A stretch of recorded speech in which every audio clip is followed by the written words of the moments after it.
इदं सुरूपं तथा वा कलत्रं यशश्चारुचित्र धनं मेरुतुल्यम् मनश्चेन लग्नं गुरोरङ्घ्रिपद्मे ततः किं ततः किं ततः किं ततः किम्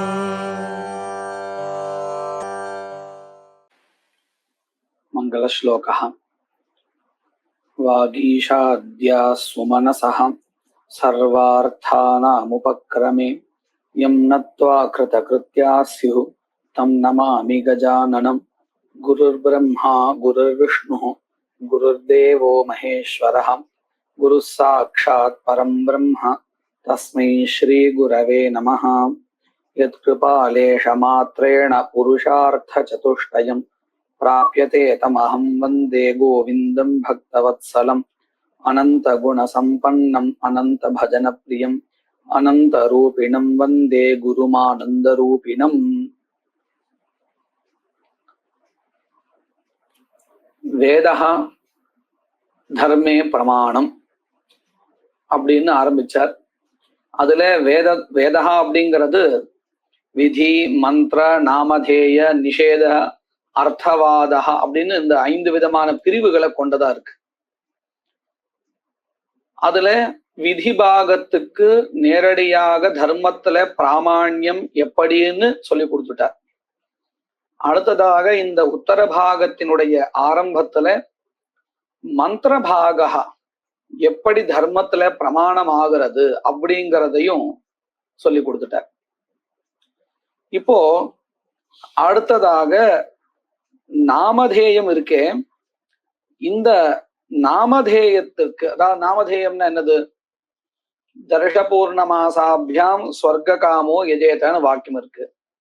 இதுல இங்க யஜேத அப்படிங்கிற பதம் விதாயகமா இருக்கு, விதிஸ்வரூபமா இருக்கு.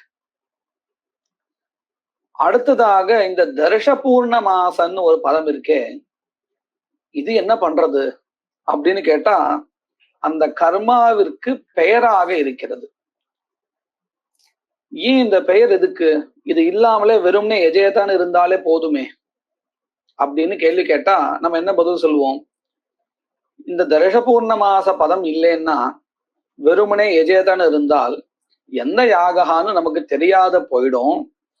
அந்த யாகா எதுன்னு காமிச்சு கொடுக்கறதுக்கு இந்த பெயர் வேணும் அப்படின்னு சொல்லுவோமா இல்லையா? அப்போ இந்த தர்ஷபூர்ணமாச பதம் என்ன பண்றதுன்னு கேட்டால் நமக்கு மற்ற கர்மாக்களில் இருந்து இந்த கர்மாவை வேறுபடுத்தி காமிக்கிறது. இப்போ உதாரணத்துக்கு பாருங்க, தர்ஷபூர்ணமாசாபியாம் ஸ்வர்க காமோ யஜேதா அப்படின்னு ஒரு வாக்கியம் படிச்சிருக்கோம். அதே மாதிரி ஜோதிஷ்டோமேன ஸ்வர்க காமோ யஜேதா அப்படின்னு இருக்கு. உத்பிதா யஜேத பசு காமஹா இப்படின்னு இருக்கு. இந்த 3 வாக்கியத்துல நீங்க பார்த்தேன்னா யஜேதா யஜேதா யஜேதா இப்படின்னு இருக்கு. இந்த இடத்துல 3 வாக்கியங்களால சொல்லப்படுகின்ற கர்மாக்களும் வெவ்வேறான கர்மாக்களா அல்லது 3மே ஒரே கர்மா தானா? இப்படி கேள்வி கேட்டா நம்ம என்ன பதில் சொல்லலாம்? வேற வேற கர்மா, வேற வேற கர்மா இப்படிதானே சொல்றோம் இல்லையா? ஆனா இந்த வாக்கியத்துல இந்த வாக்கியங்கள் இப்படி இருந்ததுன்னு வச்சுப்போம். அதாவது இந்த பெயர் நாமதேயம் பெயரை சொல்லக்கூடிய அந்த பதம் இல்லாம இருந்ததுன்னா தர்ஷபூர்ண மாசாபியாம் ஸ்வர்க காமோ யஜேதங்கிற இடத்துல தர்ஷபூர்ண மாச பதம் இல்லைன்னா என்ன ஆடும் தெரியுமா? ஸ்வர்க காமோ யஜேதா. ஜோதிஷ்டோமேன ஸ்வர்க காமோ யஜேதங்கிறது ஜோதிஷ்டோம பதம் இல்லைன்னு வச்சுப்போம். ஸ்வர்க காமோ யஜேதா. உத்பிதா யஜேத பசுகாமகான் இருக்கு. இங்கேயும் உத்பித் பதம் இல்லைன்னா யஜேத பசுகாமகா இப்படின்னு இருக்கும். இப்போ நான் இந்த மாதிரி ஒரு நிலையில மனசை வச்சு பாருங்க. இப்படி வெறுமனே யஜேத ஸ்வர்க காமஹா யஜேத ஸ்வர்க காமஹா யஜேத பசுகாமஹா. இப்போ நான் உங்களை கேள்வி கேட்கிறேன், இப்படி ஒரு நிலையில நான் கேள்வி கேட்கிறேன், இந்த வாக்கியங்களினால சொல்லப்படுகின்றதான கர்மா ஒன்னா அல்லது வெவ்வேறா அப்படின்னு கேட்டா நீங்க என்ன பதில் சொல்வீங்க?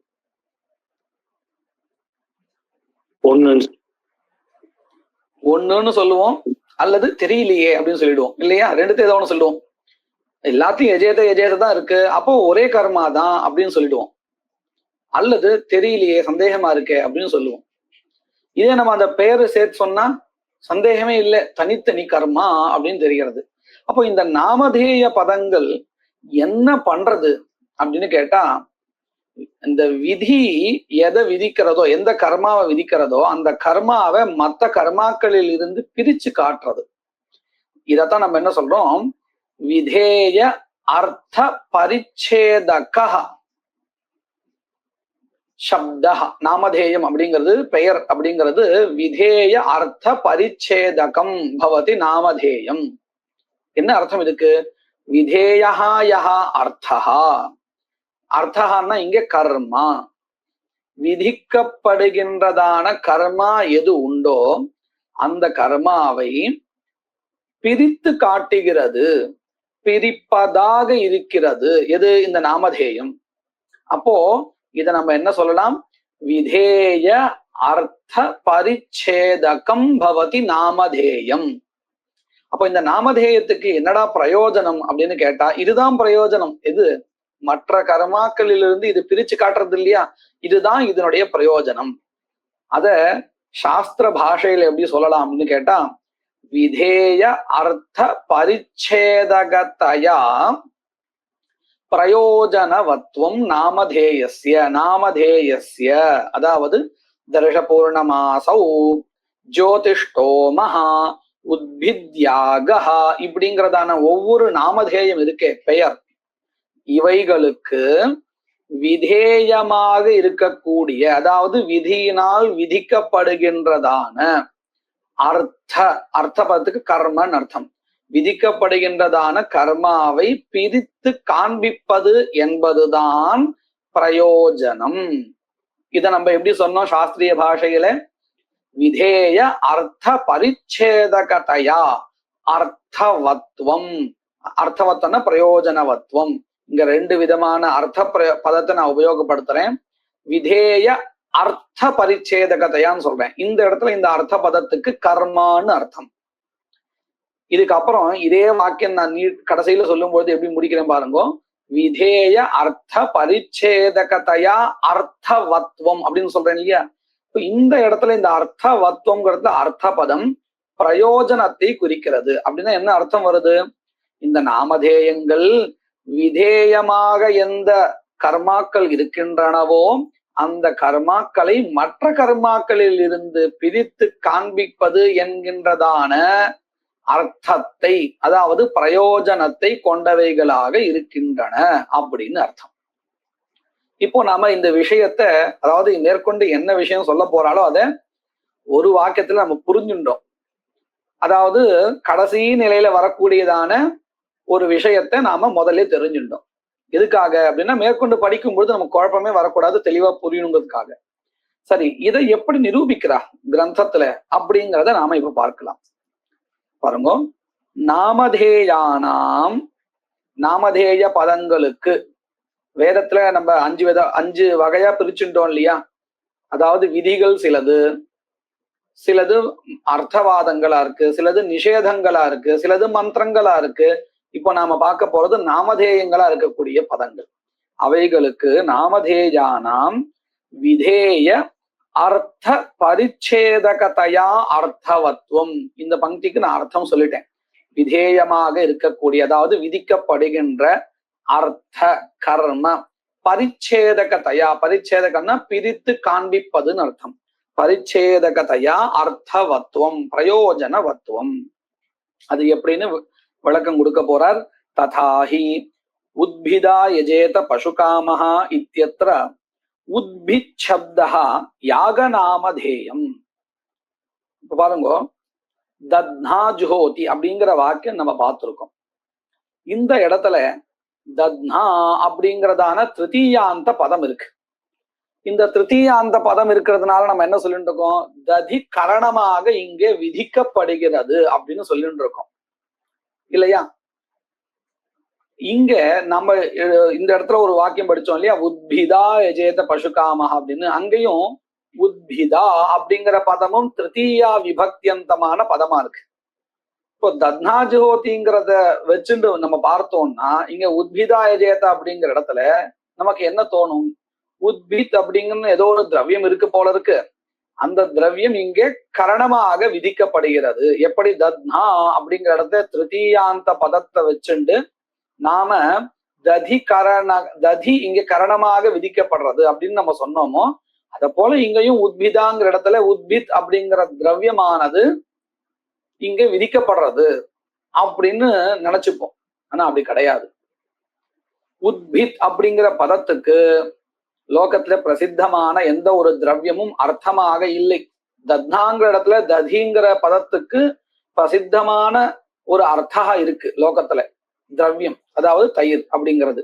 அத போல உத்பித் அப்படிங்கிற பதம் இருக்கே, இதற்கு ஒரு பிரசித்தார்த்தமான ஒரு திரவியம் லோகத்துல இல்லை.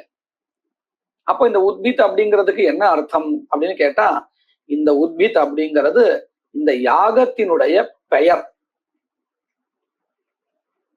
அப்ப ஏன் திருத்தீயாந்த விபக்தியை கொடுத்திருக்கா உத்பிதா அப்படின்னு கேட்டா, இந்த விஷயத்தை நம்ம கொஞ்சம் நல்லா பார்க்கலாம்.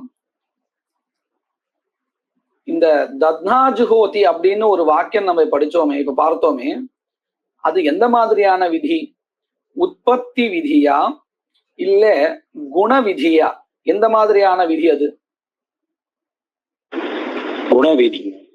சமீச்சீனம். தத்னா ஜுஹோதிங்கிறது குணவிதி. சமீச்சீனம், சமயுக்தம். குணவிதி. குணவிதியில தாத்வர்த்தத்திற்கு எப்படி அன்வயா வரும்? அதாவது சாத்தியமாக அன்வயா வருமா, சாதனமாக அன்வயா வருமா? தாத்வர்த்தத்திற்கு தாத்வர்த்தா சாத்தியமாக அன்வைக்கும் இல்லையா? தத்னா ஹோமம் பாவயேத், அக்னிஹோத்திர ஹோமம் பாவயேத், இப்படின்னு அர்த்தம் சொல்றோம். அப்போ அந்த இடத்துல ஹோமஹா தாத்வர்த்தா தத்னா ஜுஹோத்தில ஹூ தாதுனுடைய அர்த்தமாக அக்னிஹோத்திர ஹோமஹா இருக்கு. அதற்கு சாத்தியமாக அன்வயா இல்லையா? இப்படிதானே பார்த்தோம். இதே இப்படி அடுத்த ஒரு கேள்வி கேட்கிறேன் பாருங்க. அக்னிஹோத்திரன் ஜுஹோத்தின்னு இருக்கே, இது உற்பத்தி வாக்கியம், கர்மோத்பத்தி வாக்கியம். இது குணவிதி இல்லை, கர்ம விதாரகம் வாக்கியம். இந்த கர்ம விதாரக வாக்கியத்துல தாத்வர்த்தா எது இருக்கோ அந்த தாத்வர்த்தத்திற்கு கரணமாக அன்வயகாவா பாவனாவில அல்லது சாத்தியமாக அன்வயகாவா? எப்படி அன்வயா சொல்றோம் நம்ம? கரணமாக அன்வயா. சமீச்சீனம். அப்போ கரணமாக அன்வயான்னு சொன்னா நம்ம திருத்தீயா சொல்லணுமா இல்லையா? அதாவது திருத்தீயா விபக்தி அங்க இல்லதான். அக்னிஹோத்திரம் ஜுஹோத்தின்னு இருந்தாலும் வாக்கியத்துல திருத்தீயா விபக்தி அந்தமான பதம் இல்லைன்னாலும் அங்க நம்ம என்ன அர்த்தம் பண்ணிக்கிறோம்? அக்னிஹோத்திர பதத்துக்கு, அந்த த்விதீயாந்த பதத்துக்கு திருத்தீய அர்த்தா லட்சணையா சொல்லிக்கிறோம். அக்னிஹோத்திர ஹோமேன சொர்க்கம் பாவயேதுன்னு அன்வயப்படுத்திக்கிறோம். ஜுஹோதி அப்படிங்கிற இடத்துல விபக்தி இல்லைன்னாலும் ஹோமேன அக்னிஹோத்ரேன ஹோமேன இஷ்டம் பாவயேத் இப்படி தானே அர்த்தம் பண்ணிக்கிறோம். அப்போ என்ன ஆறுது பாருங்க. உற்பத்தி விதியில தாத்வர்த்தத்துக்கு கரணத்துவம் சொல்றோம். அங்க கரணத்துவத்தை சொல்றதுக்கு நேரடியாக சப்தா இல்லைன்னாலும் லட்சணையா ஒத்துக்கிறோம். அந்த கரணத்துவத்தை எடுத்துக்கிறோம் இல்லையா? அத போல இந்த உத்பிதாய ஜேத அப்படிங்கிறது இங்க உற்பத்தி விதி. அப்போ உற்பத்தி விதியில தாத்வர்த்தத்திற்கு கரணத்துவம் இருக்கு. இப்படித்தானே பார்த்திருக்கோம். அந்த யாகாவில கரணத்துவம் இருக்கா இல்லையா? அந்த கரணத்துவத்தை சொல்றதுக்கு பதம் இல்லை நேரடியா. ஆனா அதே யாகத்தை குறிப்பிடுறதான இன்னொரு பதம் இருக்கே, உத்பிதா அப்படின்னு, அங்க கரணம் இருக்கு. கரணத்தை சொல்றதுக்கு உண்டான பதம் இருக்கு. அப்போ இந்த உத்பிதாயஜேத பசுகாமஹா அப்படிங்கிறதுக்கு நம்ம என்ன அர்த்தம் பண்ணிக்கணும் தெரியுமா? உத்பிதா யாகேன அப்படின்னு அர்த்தம் பண்ணிக்கணும். உத்பிதா யாகேன. இந்த இடத்துல நமக்கு ஒரு சந்தேகம் வரும். உத்பித் அப்படிங்கிறது எப்படி யாகத்துக்கு தான் பெயர்னு நீங்க சொல்றீங்க அப்படின்னு கேட்டா, இந்த உற்பத்தி விதியில எது கரணமாக இருக்கு? எல்லா இடத்துலயும் உற்பத்தி விதியில எது கரணமா இருக்கும்? தாத்வர்த்தாதான் சமீச்சீனம். நம்ம இதை பாவார்த்தாதிகரணம்னு ஒண்ணு வச்சுட்டு பார்த்தோம். அந்த அதிகரணத்தின்படி உற்பத்தி விதியில தாத்வர்த்தகாதான் கரணமாக இருக்கும் அப்படின்னு பார்த்தோம். இப்ப பாருங்க, இந்த விதியில தாத்வர்த்தகாதான் கரணம்னா அப்போ அதுதான் திருத்தீயாந்தமா இருக்கும். இப்போ உத்பிதாங்கிற இடத்துல உத்பிதா அப்படின்னு திருத்தீயாந்தமா இருக்கு. இது எதற்கு பெயர் ஆகும்? எது அங்க கரணமா இருக்கோ அதற்கு தான் இது பெயர் ஆகும். நான் ஒரு லௌகிக உதாரணம் காமிக்கிறேன் பாருங்க. சம்ஸ்கிருத உதாரணமே காமிக்கிறேன், சம்ஸ்கிருத வாக்கியமே சொல்லி உதாரணம் காமிக்கிறேன், புரியறது சௌகரியமா இருக்கும். தாசரதினா ராமேன வாலி ஹதஹ. தாசரதினா தாசரதினா ராமேன வாலி ஹதஹ. இந்த வாக்கியத்துக்கு அர்த்தம் புரிஞ்சிருக்கு இல்லையா? தசரத புத்திரனாகிய ராமனால் வாலி கொல்லப்பட்டான் இப்படின்னு வாக்கியம் இருக்கு. இப்ப பாருங்க, நான் இப்போ இந்த வாக்கியத்தை ஒரு பதத்தை நீக்கி முதல்ல சொல்லி காமிக்கிறேன். தாசரதினா வாலி ஹதஹ, தாசரதினா வாலி ஹதஹ. இப்போ இந்த இடத்துல என்ன இந்த வாக்கியத்துக்கு அர்த்தம் வரும்? தசரத புத்திரனால் வாலி கொல்லப்பட்டான். சரியா? இப்போ இந்த வாலி கொல்றதுல யாரு கரணமா இருக்கான்னு சொன்னா தாசரதி, அதாவது தசரதருடைய புத்திரன். அது யாருன்னு நமக்கு தெரியல. சரியா? இப்படி இருக்கு. இப்ப நான் கேள்வி கேட்கிறேன், இப்போ உங்களுக்கு இந்த வாக்கியத்துல தாசரதினா வாலி ஹதஹா அப்படிங்கிற இடத்துல தசரத புத்திரனாலும் தெரியறது, அந்த புத்திரன் யாருன்னு தெரியறதா? தெரியல. லக்ஷ்மணனாவும் இருக்கலாம், ராமனாவும், பரதனாவும், சத்ருக்னாவும், யாரா வேணா இருக்கலாம். இப்ப பாருங்க, இப்ப அந்த வாலி ஹனனத்துக்கு யாரு காரணம்னு தெரியல நமக்கு. அதனால இந்த திருத்தீயாந்த பதம் எதற்கு பெயரா இருக்கு, அதான் யாரை குறிப்பிடுறதுன்னு தெரியல. தாசரதினான்னு ஒரு திருத்தீயாந்த பதம் இருக்கு. இதுல இருந்து நமக்கு என்ன தெரியுது? தசரதருடைய பையன்தான் வாலி ஹனனத்துக்கு காரணம்னு தெரியறது. சரியா? ஆனா அந்த தாசரதி யாரு, அதாவது தசரதருடைய புள்ளன்னு தெரியுது, அந்த புள்ள யாரு அது தெரியல. இல்லையா? இப்ப நம்ம சொன்ன வாக்கியத்துல இருந்து இப்ப நான் இன்னொரு வாக்கியம் சொல்றேன் பாருங்க. தாசரதினா ராமேண வாலி ஹதஹ. சரியா? தாசரதினா ராமேண வாலி ஹதஹ. இப்போ அந்த தாசரதி யாருன்னு தெரிஞ்சு போயிடுதா? சாதனம், அதாவது வாலி ஹனனத்துக்கு யாரு காரணம் அப்படின்னு தெரிஞ்சு போயிடுதா? யாரு? ராமா. இப்ப பாருங்க, முதல்ல நமக்கு தாசரதினா வாலி ஹதஹான்னு சொல்லும் பொழுது யாரு, அந்த தாசரதி பதம் யாரை குறிப்பிடுறதுன்னு நமக்கு தெரியல. ஆனா பின்னாடி வாலின்னு வரும்போது அதுக்கப்புறம் தாசரதி பதம் ராமனை தான் குறிக்கிறதுன்னு தெரிஞ்சு போச்சா?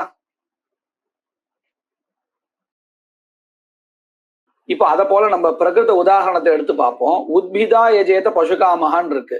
இந்த யஜேதன்னு விட்டுடுவோம். உத்பிதா குறியாத் அப்படின்னு ஏதோ இருக்கு. அது அந்த உத்பித் அப்படிங்கிறது எதற்கு பேருன்னே தெரியல. சரியா? ஆனா ஏதோ ஒரு சாதனத்துக்கு தான் பேருன்னு தெரிகிறது. அது எப்படி தெரிகிறது? உத்பிதான்னு திருத்தீயா விபக்தியந்தமா இருக்கிறதுனால நமக்கு தெரிகிறது. இந்த உத்பித் அப்படிங்கிறது ஏதோ ஒரு சாதனத்துக்கு தான் பெயரா இருக்குன்னு தெரியுது. அது என்னன்னு தெரியல. இப்போ உத்பிதா யஜேதான்னு வந்தாச்சு. உற்பத்தி விதியில யாகஹாதான் தாத்வர்த்தாதான் கரணம் தெரியுங்கிறதுனால உத்பிதா யஜேதான்னு சொல்லியாச்சு. இப்போ இந்த யஜேதாங்கிறதுல இன்னொரு திருத்தீயா விபக்தி இல்லைன்னாலும் இந்த உத்பிதா அப்படிங்கிறது இந்த உத்பித் பதம் எதற்கு பெயர், எங்கிருக்கக்கூடியதான சாதனத்தை சொல்றது அப்படின்னு தெரியறதா தெரியலையா? என்னுடைய கேள்வி புரிஞ்சிருக்கா? நான் மறுபடியும் கேட்கிறேன் பாருங்க. உத்பிதா யஜேத அப்படிங்கிற வாக்கியத்துல உத்பிதான் மட்டும் இருக்கு. இதுல இருந்து நமக்கு என்ன தெரியுது? உத்பித் அப்படிங்கிறது ஏதோ ஒரு கர்மாவினுடைய பெயர்னு தெரியறது. எந்த கர்மான்னு தெரியல, கர்மா கூட தெரியல, ஏதோ ஒன்னுக்கு பெயரும் தெரியறது. அதே மாதிரி இந்த உத்பித் அப்படிங்கிறது எதற்கு பெயரோ அது சாதனம்னு தெரியறது, கரணம்னு தெரியறது. எப்படி தெரியறது? திருத்தீயா பக்தி இருக்கிறதுனால. இந்த அம்சம் புரிஞ்சிருக்கா? புரியாது. இப்ப நம்ம இந்த உத்பிதாங்கிற பதத்தை பார்த்தோன்னே இது தெரிஞ்சிருக்கு. ஆனா எதற்கு இது பெயர் அப்படின்னு தெரியல. அதே மாதிரி இது எங்க இருக்கக்கூடிய சாதனத்துவத்தை கரணத்துவத்தை சொல்றதுன்னு தெரியல. வெறும்னே உத்பிதான் இருக்கும் பொழுது. இப்ப பாருங்க, உத்பிதா யஜேத பசுகாமஹா அப்படின்னு நான் சொல்றேன். இப்போ தெரியறதா இந்த உத்பித் அப்படின்னு எதற்கு பெயர், எங்கிருக்கக்கூடியதான சாதனத்துவத்தை சொல்றது இந்த திருத்தியா பக்தி அப்படின்னு தெரியறதா? தெரியறது. எப்படி தெரிஞ்சது அப்படின்னு கேட்டா இந்த எஜேதன பதம் வந்து சேர்ந்ததுனால. அப்போ இந்த உத்பித் அப்படிங்கிறது யாகத்தினுடைய பெயர் அப்படின்னு தெரியறது இல்லையா? ராம் ராம் நமஸ்காரம். இது திரவியத்தோட பெயர்னும் தெரிஞ்சுக்க முடியறது, இந்த இடத்துல திரவியம்னு புரிஞ்சுக்க முடியறது இல்லையா? ஆமா ஆமா, விபக்தினால. ஆமா, சமீச்சீனா பிரஷ்னா. ஆனா அதுதான் முதல்ல சொன்னேன், லோகத்துல தத்னா ஜுஹோதிங்கிற இடத்துல நீங்க பாத்தீங்கன்னா ததிங்கிறது பிரசித்தமான திரவியம். உத்பித் அப்படிங்கிற பதம் பிரசித்தமான புரிஞ்சுது, அப்பயே வந்தது புரிஞ்சது. இருந்தா கூட உத்பிதா எஜேதான்னு சொல்லும் போது திரவியா போன தடவை நம்ம பூர்வ பாகத்துல வரும்போது இதே கேள்விதான் அப்படின்னு கேட்டேன். அதுதான் சொல்றேன், பூர்வ பாகத்துல லோகத்துல நமக்கு உத்பித் அப்படிங்கறதான ஒரு திரவியம் அத்தியந்த பிரசித்தமா இல்லை. நம்ம இந்த உத்பித் அப்படிங்கிறத யௌகிக, இந்த ரூடி யௌகிகமா 2 பதங்கள் சொல்றோம் இல்லையா? அதாவது அந்த பதத்தை பிரிச்சு ஒரு அர்த்தத்தை சொல்றதா இருந்தா யோகிக சப்தா, அப்படித்தான் நம்ம சொல்ல வேண்டியதா இருக்கு. இப்ப ததிங்கிற பதம்லாம் அப்படி இல்லை. ததின்னு சொன்ன மாத்திரத்திலேயே அதை பிரிச்சு எல்லாம் பார்க்க வேண்டாம். ரூடி சப்தமா இருக்கிறதுனால உடனே ஒரு அர்த்தம் தெரிஞ்சிருது. அத போல இது பிரசித்த அர்த்தமா இல்லை. அதாவது தாற்பயம் என்னன்னு கேட்டா, உத்பித் அப்படிங்கிற பதம் ஒரு திரவியத்துக்கு பெயர்னு சொன்னாலும் சொல்ல முடியும், கர்மாவுக்கு பெயர்னு சொன்னாலும் சொல்ல முடியும். அதான் இங்க வந்து இந்த இடத்துல கர்மாக்குன்னு புரிஞ்சுக்க வேண்டியதா இருக்கு. ஏன்னா இல்ல அப்படி இல்லைன்னு சொல்ல. அதுக்குதான் நான் 2 பதங்களை நீக்கி சேர்த்து சொன்னேன். இப்ப பாருங்க, வெறுமனே உத்பிதா பசுகாமகான்னு இருந்ததுன்னு வச்சுக்கோங்க. அப்போ நீங்க கேட்கிறபடி இந்த உத்பித் பதம் திரவியத்தை சொல்றதா இல்ல கர்மாவை சொல்றதா அப்படின்னு சந்தேகம் வரும். சரியா? இதே உத்பிதா யஜேதன்னு சொல்லியாச்சு. அதே மாதிரி இது உற்பத்தி விதின்னு நமக்கு தெரியறது. உற்பத்தி விதியில எது கரணமா இருக்கும்? தான் கரணமா இருக்கும். இத நம்ம எங்க பார்த்தோம்? பூர்வ பாகத்துல பாவார்த்தாதிகரணத்துல சொல்லி கொடுத்தான்னு பார்த்தோம். அதன்படி நம்ம பார்த்தாச்சுன்னா இப்ப பாருங்க, நான் வெறுமனே உத்பிதா பசுகாமகான்னு சொன்னா நீங்க சொன்ன சந்தேகம் வரும். உத்பித் பதம் திரவியத்தை சொல்றதா யாகத்தை? ஆனா இப்ப அதுக்குதான் நான் வந்து ஒரு பதத்தை நீக்கி சேர்த்து இல்லையே. இப்போ ராம் தத்னா ஜுஹோதி அப்படின்னு சொல்றதுலயும் அப்ப ததி பதம், ததிங்கிறது திரவியம் அப்படிங்கிறது, இங்க எஜேதாங்க ஜுஹோதின்னு வர்றது வித்தியாசம் பாருங்க. நல்ல கேள்வி. தத்னா ஜுஹோதிங்கிறது நீங்க என்ன கேக்குறீங்க? தத்னான்னு அங்க ஒரு திருத்தியாந்த பதம் இருக்கு, ஜுஹோதிங்க ஹூ இருக்கு, தாத்வர்த்தா அங்கேயும் இருக்கு, ஹோமஹா இருக்கு. இதுதான் உங்களோட கேள்வி. ஆமா ஆமா, சரியான கேள்வி. ஆனா அந்த ஹோமஹா வேற ஒரு வாக்கியத்தினால கிடைச்சிருது இல்லையா? புரியுதா? இதே இப்ப பாருங்க, அக்னிஹோத்திரன் ஜுஹோதிங்கிற ஒரு வாக்கியமே இல்லைன்னு வச்சுக்கோங்க. அதாவது அக்னிஹோத்திர கர்மாவினுடைய சரி சரி ஆமா ஞாபகம் வந்துச்சு. சரி என்னால 2 நிமிஷம் சரி வேஸ்ட் ஆயிடுச்சு. 2 நிமிஷம் ரைட். இல்ல நல்ல விஷயம் தான், அது புரியறதுக்கு சௌகரியமா இருக்கும். இப்போ உத்பிதாயஜேத அப்படிங்கறது அப்படி இல்ல, அதுதான் உற்பத்தி விதியே. உற்பத்தி விதியாவே இருக்கு. ஆமா, ஒண்ணு இது உற்பத்தி விதியா இருக்கிறதுனால நம்ம என்ன பண்ணலாம் தெரியுமா? உத்பித் அப்படிங்கிற ஒரு திரவியத்துடன் கூடிய கர்மா விதிக்கப்படுறதுன்னு ஒத்துக்கணும். எப்போ எது போல சோமேனேஜேத்த மாதிரி மாதிரி சொல்லணும். ஏன் அதை இங்க எடுத்துக்கலன்னு நம்ம அடுத்த கேள்வி அது கேட்கணும். இங்க மட்டும் அங்க நீங்க சோமேன எஜேதா அப்படிங்கிற இடத்துல சோம லதா என்கின்றதான திரவியத்துடன் கூடிய யாக விசிஷ்ட யாக விதிக்கப்படுதுன்னு ஒத்துங்க. இங்கேயும் நீங்க அந்த மாதிரி சொல்லுங்களேன், உத்பித் என்கின்றதான ஒரு திரவியத்துடன் கூடிய யாக விதிக்கப்படுறது. அப்ப என்ன ஆயிடும்? உத்பித்ங்கிற பதம் யாகத்தினுடைய பெயர் இல்லை, அது ஒரு திரவியத்தை சொல்றதுன்னு ஆயிடும். கேள்வி கேட்க முடியும். ஆனா வித்தியாசம் பாருங்க, பிரசங்காத நான் அதையும் சொல்லிடுறேன். சோமேன எஜேத்த அப்படிங்கிறதுல சோம பதம் லோகத்துல திரவியத்தை சொல்றது, ஒரு லதாவை குறிப்பிடுறதுங்கிறது பிரசித்தம், அத்தியந்த பிரசித்தம். ஆனா உத்பித் பதம் அப்படி இல்லை, எந்த ஒரு திரவியத்தையும் குறிப்பிடல. அதனாலதான் இந்த விசாரத்தை நாம எடுத்துக்கும் பொழுது எந்த மாதிரியான பதங்கள் எடுத்துக்கிறோம்னு கேட்டா, லோகத்துல இந்த திரவியத்துல விசேஷமா சொல்லப்பட்ட பதங்கள் இருக்க, ரூಢியா இருக்க, ரூடம் பதமா இருக்கு, அதை எடுத்துக்கல. அந்த மாதிரி சப்தங்களை எடுத்துக்கல. எது யோகிக பதமா இருக்கோ அதை எடுத்துதான் விசாரணை பண்றோம். உத்பிதா, இந்த உத்பித் பதத்தை நம்ம லோகத்துல எங்கேயா சொல்ல முடியுமோ? இப்ப எப்படி சோம பதம் அப்படின்னு கேட்ட மாத்திரத்துல நமக்கு சோமலதா உபஸ்திதம் ஆயிடுது புத்தியில. ஆமா. அதனால நமக்கு அங்க வேற வழியே இல்லை.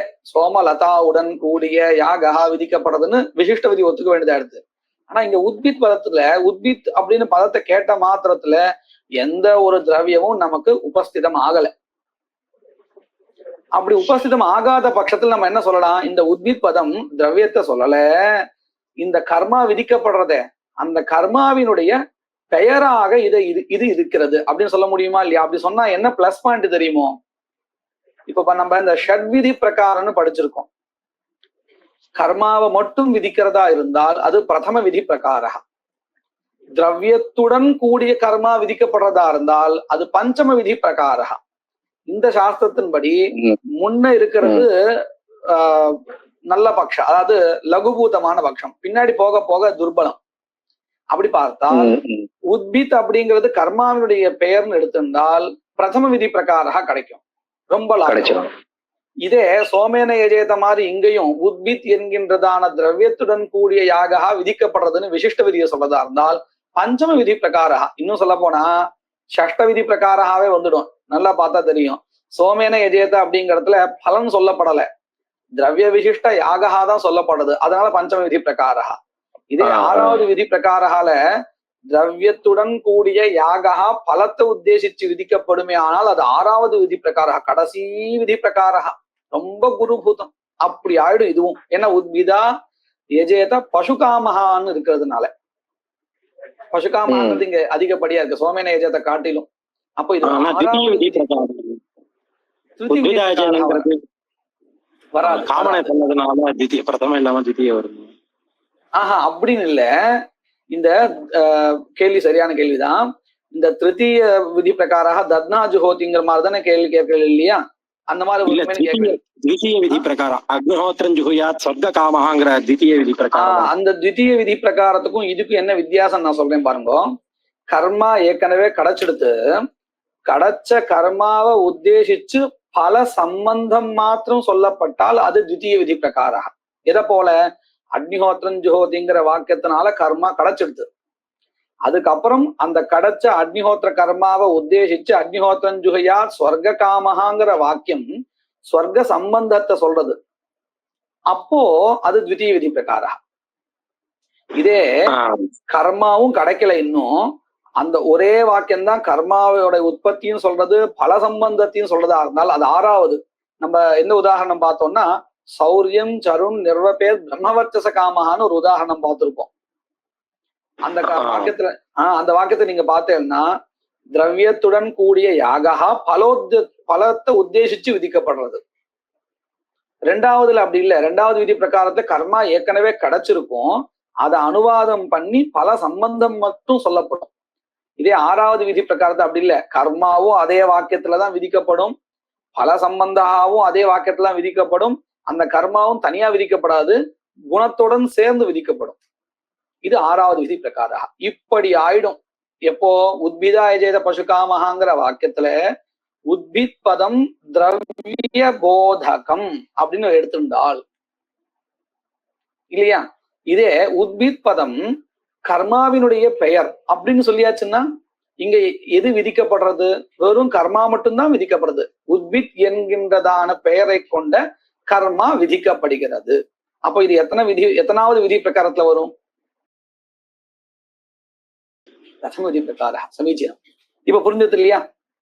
ஏன் இந்த உத்பித் அப்படிங்கிறதுக்கு பெயர்? அந்த பெயர் எதற்கு? யாகத்துக்கு தான் பெயர் இல்லையா? இப்ப இந்த வாக்கியத்துக்கு நம்ம அர்த்தம் சொல்லதா இருந்தா என்ன ஆகும் தெரியுமா? உத்பிதா அஜேத பசுகாமஹாங்கிறதுக்கு உத்பின் நாமகேன யாகேன பசுரூபம் பலம் பாவையேது இப்படின்னு சொல்லணும். இந்த ஒரு வாக்கியம்தான் கர்மோத்பத்தி வாக்கியமாவும் இருக்கு, பல சம்பந்த போதகமாவும் ரெண்டுமாவும் இருக்கு இதே வாக்கியம். ஏன்னா தனியா உத்பிதா எஜேதா அப்படின்னு வாக்கியம் இல்லை. எப்படி அக்னிஹோத்திரம் ஜுஹோத்தின்னு ஒரு வாக்கியம் கர்மோத்பத்தி வாக்கியம், பல சம்பந்தத்தை சொல்றதுக்கு அக்னிஹோத்திரம் ஜுகுயாத் சொர்க்க காமஹான்னு ஒரு வாக்கியம். இப்படி ரெண்டு வாக்கியம் இருந்ததுனால நம்ம ஒவ்வொரு காரியம் ஒவ்வொரு வாக்கியத்துக்கு பிரிச்சு கொடுத்துட்டோம்.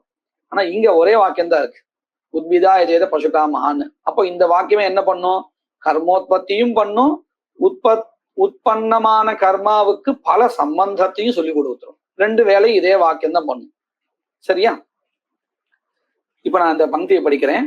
ததாஹி உத்பிதாயஜேத பசுகாமஹா இத்யத்ர உத்பித் சப்தஹ யாகநாமதேயம் தேனச்ச இत्युक्ते உத்பித் பதேனச்ச விதேய அர்த்த பரிச்சேதः क्रियते. विधेयः यः अर्थः कर्म यागः तस्य परिच्छेदः क्रियते. तस्य इतर कर्मभ्यः व्यावृत्तिः क्रियते. மற்ற கர்மாக்களிலிருந்து இதை பிரிச்சு காட்டுறது. அனேன ஹி வாக்கியேன பிராப்தத்வாத் பலோத்தேசேன அனேன ஹி வாக்கியேன அப்ராப்தத்வாத். அப்ராப்தத்வாத்னா என்ன அர்த்தம்? இந்த வாக்கியத்துக்கு முன்னாடி இந்த கர்மாவை விதிக்கிறதுக்குன்னு ஒரு தனி வாக்கியம் இல்லை. நம்ம இப்பதான் சொன்னோம் இல்லையா, அக்னிஹோத்திரம் ஜுஹோத்தின்னு ஒரு வாக்கியம், கர்மோத்பத்தி வாக்கியம். அதுக்கு அடுத்தாப்புல பல சம்பந்தத்தை சொல்றதுக்கு அக்னிஹோத்திரம் ஜுகுயா சொர்க்க காமஹான்னு ஒரு வாக்கியம். இப்படி ரெண்டா இருந்தது. இங்க அந்த மாதிரி இல்லை. அதாவது உத்பிதா யஜேத பசுகாமஹா அப்படின்னு இந்த விதியை நாம ஒருவேளை அதிகார விதியா வச்சிருந்தால், அதாவது பல சம்பந்தத்தை சொல்றது போல அக்னிஹோத்திரம் ஜுகுயா சொர்க்க காமஹா மாறி வச்சிருந்தால், இதற்கு முன்பாக நமக்கு என்ன வேணும் தெரியுமா? உத்பிதா யஜேத அப்படிங்கிற மாதிரியான கர்மோத்பத்தி வாக்கியம் வேண்டியிருக்கும். ஆனா அப்படி எந்த ஒரு வாக்கியம் இல்லை. ஒரே வாக்கியம் தான் இருக்கு, உத்பிதா யஜேத பசுகாமஹான்னு வாக்கியம். அப்ப இந்த வாக்கியமே என்ன பண்றது? கர்மா வேற ஒரு வாக்கியத்தினால கிடைக்காததுனால இதுவே கர்மோத்பத்தி வாக்கியமாவும் இருக்கு. அததான் சொல்றார். அனேனஹி அனேன இत्युक्ते உத்பிதா யஜேத பசுகாமஹா இது வாக்கியனஹி அப்ராப்தத்வாத். கர்மா வேற ஒரு வாக்கியத்தினால கிடைக்காததுனால அப்ராப்தத்வாத் இந்த வாக்கியமே பலோத்தேசேனா பசு என்கின்றதான பலத்தை உத்தேசிச்சு யாகஹா விதீயதே. யாகஹாவானது இந்த வாக்கியத்தினாலேயே விதிக்கப்படுகிறது. சரி, விதிக்கப்படுறதுன்னு சொன்னா இப்ப பாருங்க, ஒவ்வொரு வாக்கியமும் ஏதாவது ஒரு கர்மாவை விதிக்கப்படுறது தானே. அக்னிஹோத்திரம் ஜுஹோத்திங்கிறதையும் ஒரு வாக்கியம் தான், ஒரு வாக்கியம் ஒரு கர்மாவை தான் விதிக்கிறது. தர்ஷபூர்ண மாசாபியாம் சொர்க்க காமோ யஜேத அப்படிங்கிற இடத்துலயும் ஏதோ ஒரு கர்மா தான் விதிக்கப்படுறது. இப்போ எல்லா வாக்கியங்களும் ஏதோ ஒரு கர்மாவை தான் விதிச்சுட்டே இருக்கு. இப்போ ஒரு சின்ன கேள்வி இங்க, இந்த வாக்கியங்கள் தனித்தனிய வாக்கியங்களா இருக்கு. இந்த வாக்கியங்கள் எல்லாமே சேர்ந்து ஒரே கர்மாவை தான் மறுபடியும் விதிச்சுட்டு இருக்கா, இல்லை ஒவ்வொரு வாக்கியமும் தனித்தனியா ஒவ்வொரு கர்ம விசேஷத்தை விதிக்கிறதா? எப்படி நம்ம அர்த்தம் பண்ணணும்? ஒரு கர்மாவை தான் விதிக்கிறது அப்படின்னு தான் சொல்லணும். இல்லைன்னா இத்தனை வாக்கியங்கள் வியர்த்தம் ஆயிடும். அப்படின்னு என்ன அர்த்தம்? இப்ப பாருங்க, தர்ஷபூர்ண மாசாபியம் சொர்க்க காமோ யஜேத அப்படிங்கிற வாக்கியமும், ஜோதிஷ்டோமேன சொர்க்க காமோ யஜேத அப்படிங்கிற வாக்கியமும், அதுக்கப்புறம் உத்பிதா யஜேத பசுகாமஹாங்கிற வாக்கியம், இந்த மூணும் சேர்ந்து ஒரு கர்மாவை தான் சொல்றது, ஒரே கர்மாவை தான் விதிக்கிறது அப்படின்னு சொன்னா மூணு வாக்கியங்கள் எதுக்கு? வியர்த்தம் தானே. இப்படின்னு கேள்வி வருமா இல்லையா? அப்போ ஒவ்வொரு வாக்கியமும் ஒவ்வொரு புது கர்மாவை தான் விதிக்கிறதுன்னு சொல்லணும். சாமானியஸ்ய அவிதேயத்வாத்.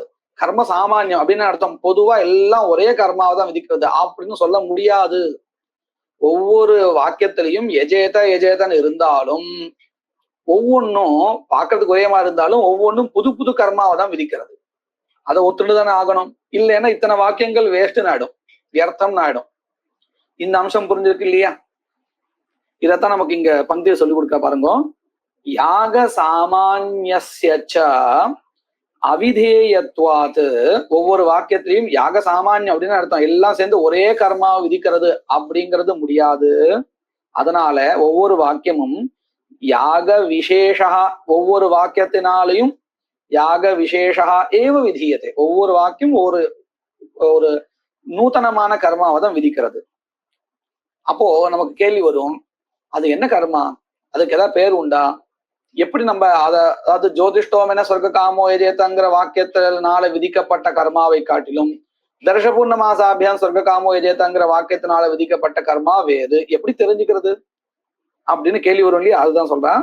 தத்ர கோசௌ யாக விசேஷாம் இத்யபேக்ஷாயாம் அப்படின்னு நமக்கு கேள்வி எழும் பொழுது, அப்போ நமக்கு இந்த பெயர் என்ன பண்றது, நமக்கு பிரிச்சு காமிக்கிறது கர்மாவை. உத்பித் சப்தாத்து, உத்பித் சப்தத்தினால நமக்கு என்ன தெரிகிறது, உத்பித் ரூபஹா யாகா இது நியாயத்தை. இந்த யாகா தர்ஷபூர்ணமாசா யாகா இல்லை. இப்ப பாருங்க, உத்பிதா எஜேத பசுகாமஹா இருக்கா, எஜேத பசுகாமஹா, இதை மட்டும் எடுத்து பார்ப்போம். இப்போ நீங்க சொல்லுங்க, இந்த எஜேத பசுகாமஹாங்கிற வாக்கியத்தினால எந்த கர்மா விதிக்கப்படுறது அப்படின்னு கேட்டா நம்மளால சொல்ல முடியுமோ? சொல்லவே முடியாது. ஆனா உத்பித் பதம் இருந்தால் அது காமிச்சு கொடுத்துடும் இது வேற கர்மா. அதனால இந்த உத்பித் அப்படிங்கிற பதம் என்ன பண்றது, உத்பித் என்கின்றதான யாகத்தை தனியாக பிரித்து காமிக்கிறது. அதனாலதான் நமக்கு என்ன தெரிகிறது, உத்பித் ரூபஹா யாகா அத்திர விதீயதே நது அந்யஹா யாகா சாமான்யஹா ந அப்படின்னு தெரிகிறது. இந்த வாக்கியத்துக்கு என்ன அர்த்தம் சொல்ற பாருங்க. உத்பிதா யாகேன இது சாமானாதிகரண்யேன நாமதேய அன்வயாத். இப்போ இந்த இடத்துல நம்ம ஒரு விஷயத்தை தெரிஞ்சுக்கணும். உத்பிதா அப்படின்னு இருக்கு இல்லையா? உத்பிதான்னு அர்த்தம், உத்பின் நாமகேன யாகேன அப்படின்னு சொல்லணுமா இல்லையா? இந்த உத்பிதா அப்படிங்கிறதுனால உத்பித் சம்ஞகேன, உத்பித் என்கின்றதான பெயரை கொண்டதினால் அப்படிங்கிற அர்த்தம் கிடைக்கிறது. இந்த யாகத்தினால் அப்படிங்கிற இந்த யாக அர்த்தா இருக்கு, இது நமக்கு எங்கிருந்து கிடைக்கிறது, உத்பித் சப்தத்திலிருந்து கிடைக்கல இல்லையா? அது நமக்கு எங்கிருந்து கிடைக்கிறது, சமீச்சீனம் எஜேதலங்கிறதுல அந்த எஜுங்கிறதான தாத்துல இருந்து கிடைக்கிறது. அப்போ இந்த உத்பிதா அப்படிங்கிறதுல உத்பித் என்கின்றதான பெயரை கொண்ட கர்மாவினால் அப்படின்னு நம்ம இந்த எஜு பதத்துக்கும் உத்பித் பதத்துக்கும் என்ன கல்பிக்கிறோம்னா ஒரே அர்த்தத்தை இந்த ரெண்டும் சொல்றதுன்னு கல்பிக்கிறோம். இதைதான் நம்ம உதாரணத்தையும் பார்த்தோம். தாசரதினா ராமேனா அப்படிங்கிற இடத்துல தாசரதினா அப்படிங்கிற பதத்தினால எந்த அர்த்தா குறிப்பிடப்படுகிறதோ அதே தானே ராமேனா அப்படிங்கிற பதத்தினாலையும் குறிப்பிடுகிறது. பாருங்க, தாசரதினா ராமேனா வாலி ஹதஹா இப்படின்னு நான் சொல்லிட்டேன். இதுக்கு என்ன அர்த்தம், தசரத பிள்ளையினால் ராமனால் வாலி கொல்லப்பட்டான் இப்படின்னு அர்த்தம். இதை கேட்டுட்டு எதிரில் இருக்கவர் மறுபடியும் என்கிட்ட கேள்வி கேட்கிறார். சரி, தாசரதினா சொன்னது சரிதான், அந்த வாலியை கொன்னவர் தாசரதினா அப்படின்னு சொன்னதுனால எனக்கு தசரத புத்திரனால் வாலி கொல்லப்பட்டான்னு தெரியறது. அந்த புள்ள யாரு, பையன் யாரு, ராமனா இல்ல லக்ஷ்மணா இல்ல பரதனா யாரு அப்படின்னு கேள்வி கேட்டா நம்ம என்ன பதில் சொல்லுவோம், ஏன்பா நான் தான் ராமேனா சொல்லியிருக்கேன் அந்த வாக்கியத்திலேயே அப்படின்னு நம்ம சொல்லுவோமா இல்லையா? புரியுறதா இது? அப்படின்னா என்ன அர்த்தம் அதுக்கு, தாசரதினா அப்படின்னா என்ன அர்த்தம், பிள்ளையினால். அதற்கும் ராமேனா அப்படிங்கிறதுக்கும் ஒரே அர்த்தம்தான். அந்த பிள்ளை யாருங்கிற விசேஷத்தை சொல்றதை தவிர்த்து தாசரதினாங்கிற பதம் வேற ஏதோ ஒரு அர்த்தத்தை சொல்றது, ராமேனா அப்படிங்கிறது வேற ஏதோ அர்த்தத்தை சொல்றது இல்ல, ரெண்டும் ஒரே அர்த்தத்தை தான் சொல்றது. புரியுறதா? இதுக்கு நம்ம என்ன பேரு பார்த்திருக்கோம், சாமானாதிகரண்யம் அப்படின்னு ஒரு பேரு பார்த்திருக்கோம் இல்லையா? சாமானாதிகரண்யம் என்னது, சமான அர்த்த போதகத்துவம். ரெண்டு பதங்களும் ஒரே அர்த்தத்தை தான் குறிப்பிடுறது. தாசரதினா தசரதன் மகனால் அப்படின்னு தெரியறது. அந்த மகன் யாருங்கிறத சொல்றது இந்த ராமபதம். இப்ப பாருங்க, ராமபதம் இல்லைன்னாலும் தசரத பிள்ளையினால்னு அர்த்தம் கிடைக்கிறதா இல்லையா? அதே அர்த்தம் தானே பின்னாடி நமக்கு அந்த பிள்ளை யாருங்கிற விசேஷத்தை மட்டும்தான் இந்த ராமபதம் சொல்லி கொடுக்கிறது. அப்போ ரெண்டு பதமும் எப்படி இருக்கு, ஒரே அர்த்தத்தை குறிப்பிடும்படியாக இருக்கு. சரிதானே? இது புரிஞ்சிருக்கா? இதுக்கு என்ன பேரு, சாமானாதிகரண்யம்னு பேரு.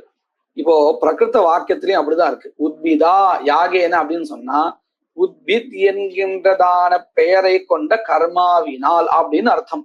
அப்ப இந்த உத்பிதாங்கிற பதமும் யாக பதமும் ரெண்டும் ஒரே அர்த்தத்தை தான் குறிப்பிடுறது. இதை நம்ம எங்க பார்க்கலாம் தெரியுமா?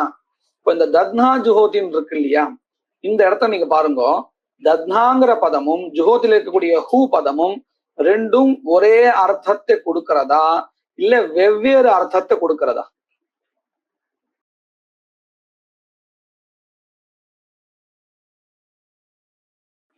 என்னுடைய கேள்வி புரிஞ்சிருக்கா? தத்னா ஜுஹோதி அப்படிங்கிற இடத்துல தத்னா அப்படின்னு திருத்தீயாந்தமான பதம் இருக்கு. இந்த பதத்துக்கு என்ன அர்த்தாவோ அதுவும் ஜுஹோத்தில அதே வாக்கியத்துல ஜுஹோத்தில இருக்கக்கூடியதான ஹூ தாத்துனால சொல்லப்படுகின்ற அர்த்தாவும் ரெண்டும் ஒவ்வொன்னா ஒன்னேதானா வெவ்வேதான்? ஒரே அர்த்தம். ஒரே அர்த்தம் இல்லை, வெவ்வேறு. ஏன்னா ததி பதம் ததி திரவியத்தை சொல்றது, ஹூ பதம் ஹோமத்தை சொல்றது. ரெண்டு பதமும் வெவ்வேறு அர்த்தத்தை கொடுக்கிறது. சரியா? புரிஞ்சுதா? இப்போ நான் இன்னொரு வாக்கியம் லௌகிக உதாரணம் காமிக்கிறேன். மாஹிஷேன தத்னா. மாஹிஷம்னா இந்த எருமை மாட்டு பால் இருந்து வருது இல்லையா, கெட்டியா இருக்கக்கூடிய தயிர். சரியா? அத மனசை வச்சு நான் சொல்றேன். மாஹிஷேன தத்னா. இப்போ இந்த மாஹிஷேனா தத்னா அப்படிங்கிற ரெண்டு பதமும் ஒரே அர்த்தத்தை குறிப்பிடுறதா வெவ்வேறு அர்த்தத்தை குறிப்பிடுறதா? ஒரே அர்த்தம் தான். ஒரே அர்த்தத்தை தான் குறிப்பிடுறது இல்லையா? இது நல்லா புரிஞ்சது இல்லையா? மாஹிஷம் அப்படிங்கிறதுக்கு என்ன அர்த்தம்? மகிஷத்திலிருந்து வந்த பொருள் அப்படின்னு அர்த்தம். அந்த பொருள் என்னது அப்படிங்கறத சொல்றதுக்கு ததிங்கிற பதம் வந்து. ஆமா ஆமா, நான் நீங்க சொல்ற சரிதான். நான் இப்படி ஃப்ரண்ட்ல இருந்து வந்து சொல்லணும்னு பாக்குறேன். இப்ப மாஹிஷம் அப்படிங்கிற பதம் எதை சொல்றது? மகிஷத்திலிருந்து வந்துக்கூடிய ஏதோ ஒரு பொருளை சொல்றது. அந்த பொருள் என்னன்னு விசேஷம் தெரியல நமக்கு. ஏதோ ஒரு பொருள், அந்த பொருள் மகிஷத்திலிருந்து வந்திருக்கு. அந்த பொருள் எது அப்படிங்கிற அம்சத்தை சொல்லி கொடுக்கிறது எது? ததி பதம் இல்லையா? எப்படி தாசரதினான்னு சொல்லும் பொழுது தசரதன் பிள்ளைன்னு மட்டும்தான் தெரிஞ்சது, அந்த பிள்ளை யாருங்கிறது ராமபதத்தினால் தெரிஞ்சது. அத போல இங்க மாஹிஷம் அப்படிங்கிற பதம் பொதுவா மகிஷத்திலிருந்து வந்திருக்கக்கூடிய பொருளை சொல்றது. அதன் பிறகு இந்த ததி பதம், ததி அந்த மாஹிஷம் எதுன்னு கேட்டா ததி. ஏன்னா சாணம் கூட வரும் இல்லையா மாஹிஷமா, அதுவும் வரும், அதுவும் மாஹிஷம் தான். அப்போ அது இல்ல மாஹிஷம் அப்படிங்கறது நான் அதை சொல்ல விரும்பல, ததியத்தான் சொல்ல விரும்புறேன் அப்படிங்கிறதுக்காக நான் என்ன பண்ணணும்? ததி பதத்தை சொல்லணும். இல்லைன்னா அது தெரியாத போயிடும். சரியா? இப்படி இருக்கு இல்லையா?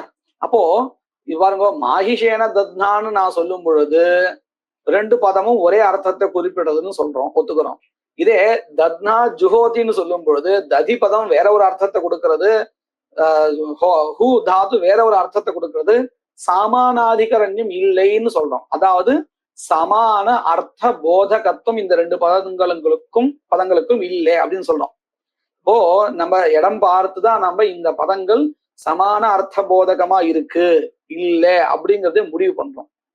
அதன்படி இங்கேயும் பாருங்க, உத்பிதாய ஜேத பசுகாமகாங்கிற இடத்துல உத்பித் பதமும் எஜு பதமும் ரெண்டும் ஒரே அர்த்தத்தை குறிப்பிடுறதா இல்ல வெவ்வேறு அர்த்தத்தை குறிப்பிடுறதா? ஒரே அர்த்தத்தை குறிப்பிடுறது. சமீச்சீனம். அப்போ இந்த ரெண்டும் இந்த ரெண்டுத்துக்கும் என்ன தர்மம் இருக்குன்னா சாமானாதிகரண்யம் இருக்கு சொல்லலாம் இல்லையா? அப்படி சமானார்த்த போதகத்துவம் அப்படிங்கிறது ரெண்டுத்துக்கும் இருக்கு. அதான் இங்க பங்கிய சொல்ற பாருங்க, உத்பிதா யாகேனா இது சாமானாதிகரண்யேனா நாமதேய அன்வயாத். இதுவரையில் பங்கி அர்த்தம் புரிஞ்சிருக்கு இல்லையா? இப்போ ஒரு சின்ன விசாரா, நம்முடைய இந்த சாஸ்திர புத்தி வைஷத்தியம் வரணுங்களுக்காதான் என்ன விசாரம்னு கேட்டா, இந்த சாமானாதிகரண்யம் சொல்றோம் இல்லையா, ஒரே அர்த்தத்தை சொல்லக்கூடிய ரெண்டு பதங்கள் இருந்தால் அந்த ரெண்டு பதங்களுக்குள்ளார இந்த சாமானாதிகரண்யங்கிற ஒரு தர்மஹா வந்துடும். சமான அர்த்த போதகத்துவம் அப்படிங்கிற தர்மஹா ரெண்டுத்துக்கும் வந்துடும். ரெண்டு பதமும் ஒரே அர்த்தத்தை சொல்றதா இருந்தால் சரி. இதுல ஒரு சின்ன வித்தியாசம் இருக்கு. பாருங்க, நீலோ கடஹா அப்படின்னு ஒரு வாக்கியத்தை எடுத்துப்போம். நீலோ கடஹா. இந்த நீலோ கடஹா அப்படிங்கிற இடத்துல நீல பதத்துக்கு என்ன அர்த்தம்னு நான் சாஸ்திர ரீதியா முதல்லயே சொல்லிடுறேன். நீலஹா அப்படிங்கிற பதம் நீல குணத்தை சொல்லல, நீல குணத்தை கொண்ட நீல குணத்தை கொண்ட பொருளை சொல்றது. சரியா? இந்த இடத்துல நீலஹா அப்படிங்கிற பதம் நீல வர்ணத்தை சொல்லல, நீல வர்ணத்தை கொண்ட பொருளை குறிப்பிடுறது. சரியா? அந்த பொருள் எது அப்படின்னு கேட்கும் பொழுது கடபதம் அந்த பொருளை குறிப்பிடுறது. இந்த இடத்துல நீல பதத்துக்கு நீல வர்ணத்தை கொண்ட பொருள் அர்த்தம்னு சொன்னோம் இல்லையா, இது லட்சணையாதான். நீல பதம் நீல வர்ணத்தை தானே குறிப்பிடும். ஆனா நம்ம எதுவரையில அர்த்தம் எடுத்துட்டோம், நீல வர்ணத்தை கொண்ட பொருள் அதுவரையில் அர்த்தம் கொண்டு போயிட்டோம். அதனால இது லட்சணையாதான் நீல பதம் நீல பொருளை குறிப்பிடுறது. அந்த பொருள் எது அப்படின்னு கேட்டா கடஹான்னு சொல்றோம். சரியா? இது நல்லா புரிஞ்சிருக்கா? புரியாது.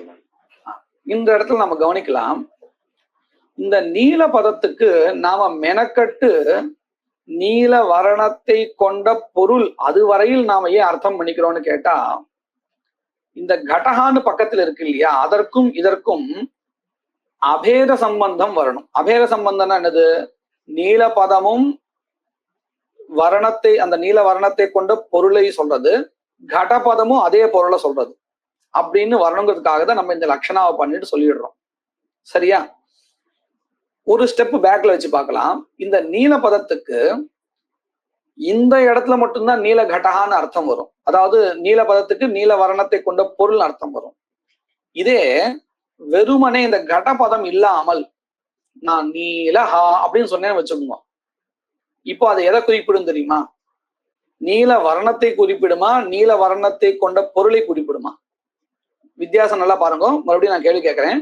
நீலஹா கடஹா இப்படின்னு சொல்லும் பொழுதுதான் நீல பதம் நீல வர்ணத்தை கொண்ட பொருளை குறிப்பிடுறது.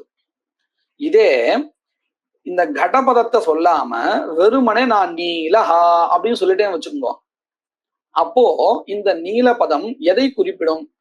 பொருளை குறிப்பிடுமா இல்ல நீல வர்ணத்தை குறிப்பிடுமா? நீல வர்ணத்தை தான் குறிப்பிடும். நீல வர்ணத்தை தான் குறிப்பிடும் இல்லையா? இப்ப பாருங்க, அதை நான் எப்படி கண்டுபிடிக்கலாம் தெரியுமா? இந்த நீலஹா கடஹான்னு சொல்லும் போது கூட நம்ம சட்டுன்னு புரியாது. ஏன்னா ரெண்டுத்தையும் நான் புல்லிங்கத்தை சொல்லிட்டேன். நீலம் புஸ்தகம். இப்போ நம்ம பார்க்கலாம், இந்த நீலம் அப்படின்னு ஏன் நபும்சக லிங்கமா மாறிடுச்சு தெரியுமா?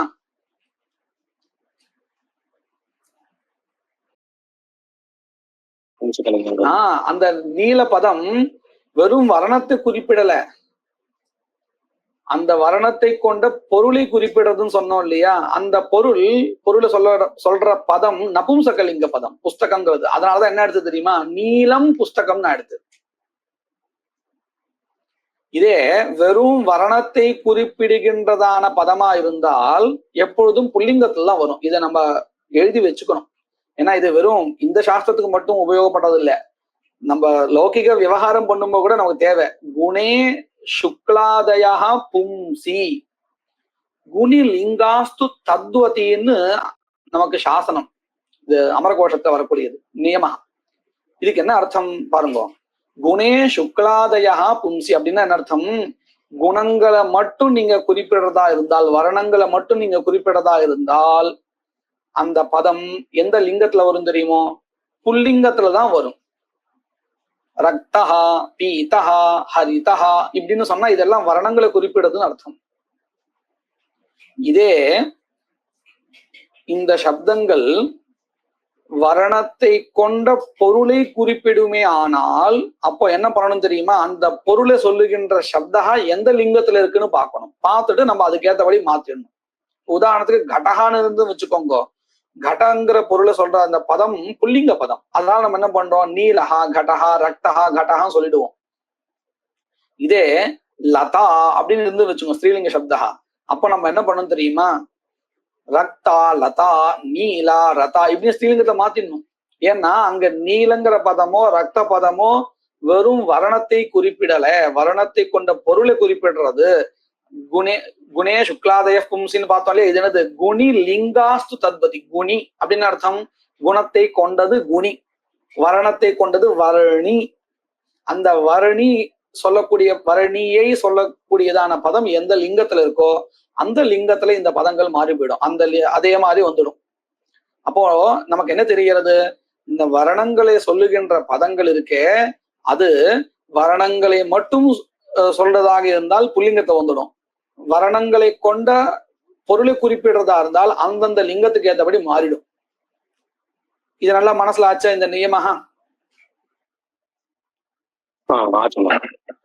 ராம் இதுல நீலா லதான்னு சொன்னா சரி, நீல வர்ண லதான்னு சொல்லிட்டா அது வர்ண சப்தத்தை நீங்க போயிடுறீங்க. அந்த வர்ண சப்தத்துக்கு நாம இப்போ நியமம் போட்டதுனால அந்த இந்த கலருடைய இதை வந்து நம்ம லிங்கத்தை மாத்திக்க வேண்டிய நிர்பந்தம் இருக்காது. இருக்காதுன்னு இல்ல, அங்கேயும் நம்ம சொல்லலாம். நீல வர்ணலதான் நீங்க சமஸ்த பதம் சொல்றீங்க. ஒருவேளை பிரிச்சு சொல்லி பாருங்க. நீலவர்ண புஸ்தகம், நீலவர்ணம், நீலவர்ணம் புஸ்தகம். அங்கேயும் வர்ண பதத்தை நம்ம விசேஷத்துக்கு ஏற்றபடிதான் மாத்திப்போம்.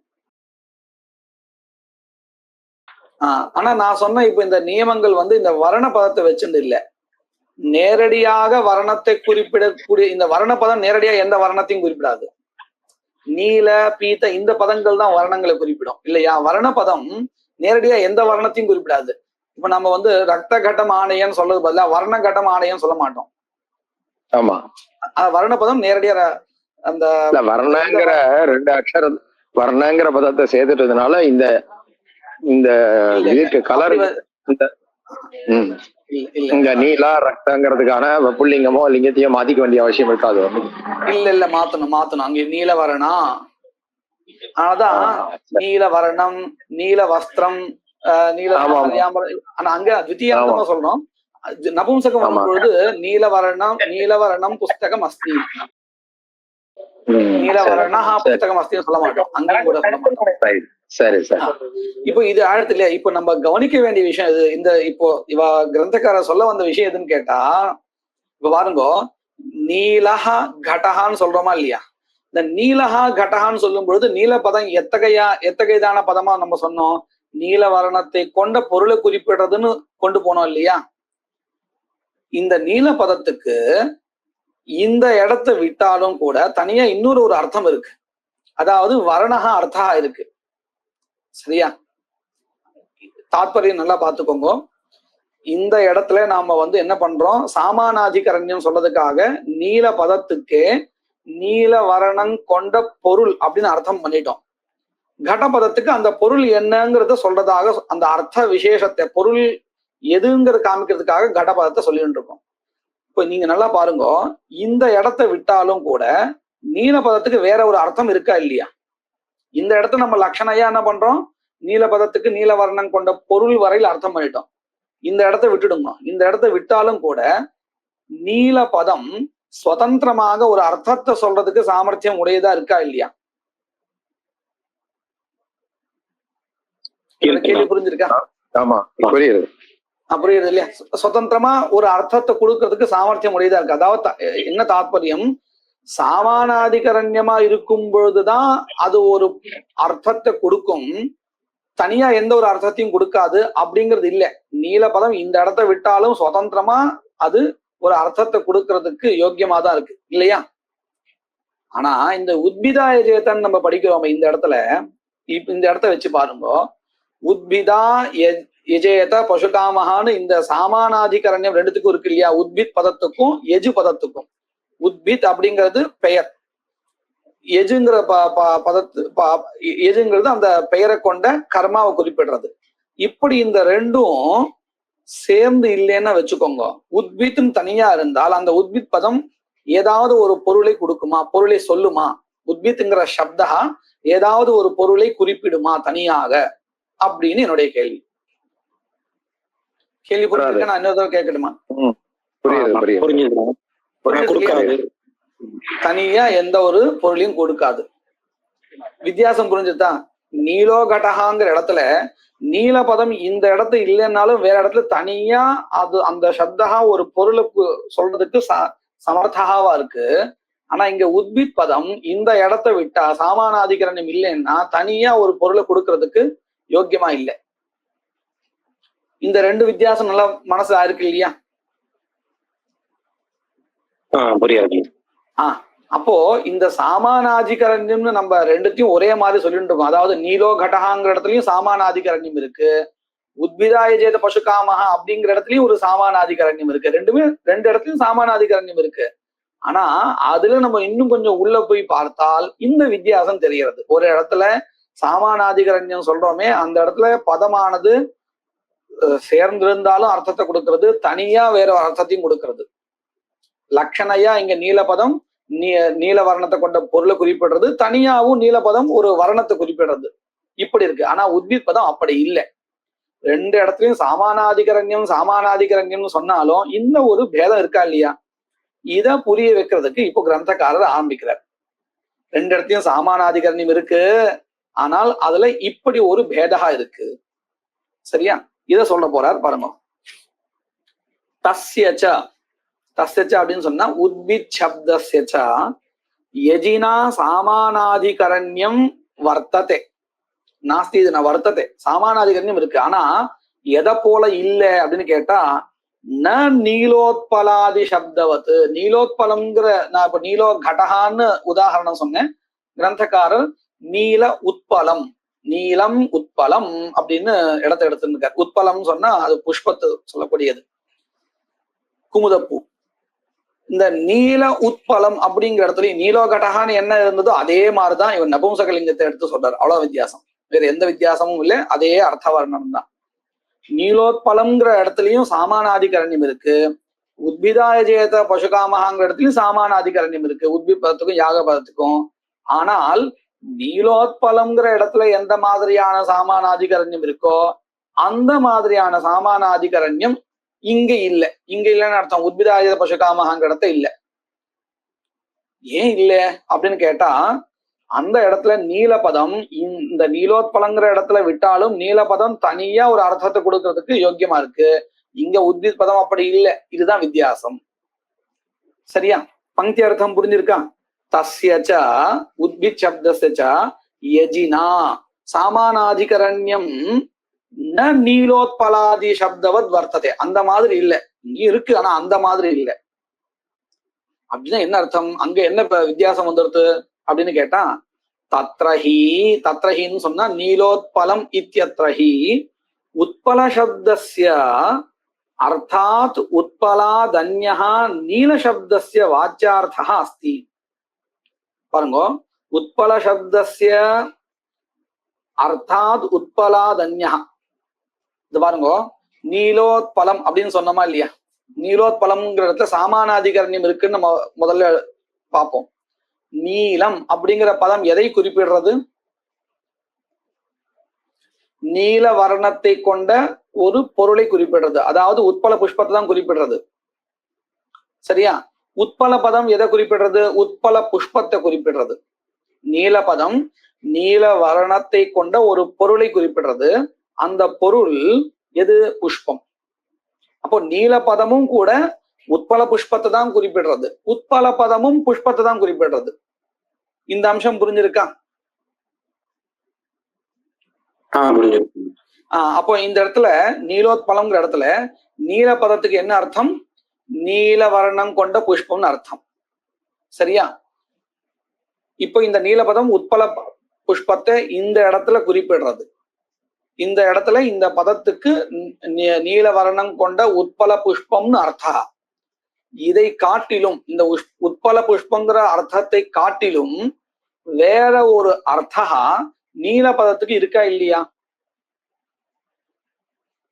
இருக்கு. என்ன அர்த்தா இருக்கு? வர்ணா, நீல வர்ணா சமீச்சீனம் இல்லையா? இப்ப இது புரிஞ்சுது இல்லையா? அதத்தான் வித்தியாசமா காட்டுறார். தத்ரஹி உட்பல சப்தஸ்ய அர்த்தாத் உட்பலாத் அன்யஹ. அதாவது இந்த உத்பலத்தை காட்டிலும் வேற ஒரு அர்த்தகாவானது நீலசப்தஸ்ய வாச்சியார்த்தா அஸ்தி. கஹா சஹா நீல குணஹா நீல வர்ணஹா சஹா வாச்சியார்த்தா அஸ்தி அயம் து லட்சியார்த்தா. அதுதான் சொல்றார். இது லட்சணையா தான் இந்த நீல பதமானது இந்த இடத்துல உட்பல புஷ்பத்தை குறிப்பிடுறது, வாச்சியார்த்தமா இல்லை அப்படின்னு. லட்சணையா தூ நீலசப்தஸ்ய திரவிய பரத்வேன சாமானாதிகரண்யம். நீல பதமானது இந்த இடத்துல நீலோத்பலங்கிற இடத்துல நீலபதம் லட்சணையா நீலவர்ணம் கொண்ட புஷ்பத்தை குறிப்பிடுறது. அதனாலதான் சாமானாதிகரண்யமே வருது, இல்லாட்டி வராது. இல்லைன்னா பாருங்க, நீலபதம் நீல வர்ணத்தை குறிப்பிடும், உட்பல பதம் புஷ்பத்தை குறிப்பிடும்.